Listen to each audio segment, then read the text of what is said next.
Emily, a mental health counselor with an incredible story of resilience and determination. She's not just any counselor, she's a beacon of hope for the young minds of our future. So I usually get here about 7 a.m. along with the other guidance counselors and the other therapists. Welcome all the students as they arrive, greet parents, and make sure everybody is okay as they arrive to the building. Her role is vital. She provides support and guidance to middle school students ranging from grades 6 to 8. Some are high-achieving academic students, while others face various challenges. I decided to become a therapist, also known as a licensed clinical social worker in my instance, because I had a lot of interactions with social workers growing up. I come from a very challenging background growing up where both my parents were heroin addicts and alcoholics. So I spent a long period of time in the foster care system and then in kinship care. So I had a lot of really great interactions with social workers and with therapists growing up. Emily understands the importance of physical outlets for kids, especially those who have experienced trauma. Sports gave me the opportunity to have a self-esteem boost, to have support from others in terms of the team camaraderie, and I really excelled once I had that physical outlet for my emotions. It's not just about sports, it's about finding a way to release emotions. Some of the students struggle with high anxiety and perfectionism, leading to panic attacks. Others lack opportunities due to poverty and family issues. Emily is committed to helping them find balance and resources. I'm in the process of developing an emotional wellness curriculum for student athletes, really looking at using techniques from a therapy called eye movement desensitization and reprocessing, also known as EMDR, to help with things like mental rehearsal and visualization for athletes that may get almost like stage fright when they're in these high stress moments. She has honed her ability to navigate high stress situations all of her life. My husband entered inpatient residential treatment for PTSD in 2016.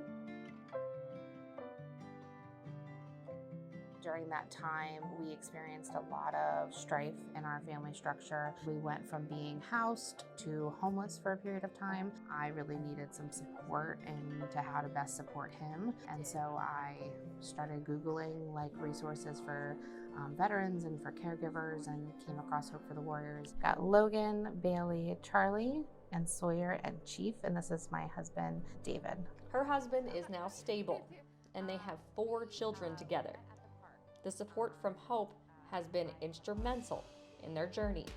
I love that Hope does make their services specific for the military family and all the members of it. I've really benefited most recently from the scholarship fund. I'm back at school at the University of Kentucky getting my doctorate in social work. Hope providing me that opportunity to get that scholarship is pretty monumental. It means that I don't have to work my second job as often, which trying to balance full-time job, 4 kids, a private practice, and a full-time doctoral program, I really appreciate. Yesterday was a very full day. I was gone from 6:30 to 8 o'clock. The impact of Hope's support is a reminder that her husband's service mattered, even if people don't know the full extent of his sacrifices. I think that it's even more important now to support our veterans and their families. So many of our military servicemen and women were deeply impacted by the withdrawal from Afghanistan, and seeing their hard-earned sacrifice, what they felt like, not result in the lasting impact to the community where they, fought to protect. Her husband served in the Army for about a decade, enduring multiple deployments and traumatic events. After his medical separation, they faced a whole new set of challenges. At one time, I had to drive him everywhere because he wasn't able to drive. We've had periods of time where things have gotten much more heightened. He lost one of his battle buddies about 2 years ago, and things got really rough for a while after that. My caregiving has been very, very intensive to much less intensive right now while he's stable. So what advice would Emily give to military spouses? You kind of have 2 options. Your option is to put your head in the sand and pretend like it's not happening. and kind of give in a little bit, or to fight. And it's worth fighting for.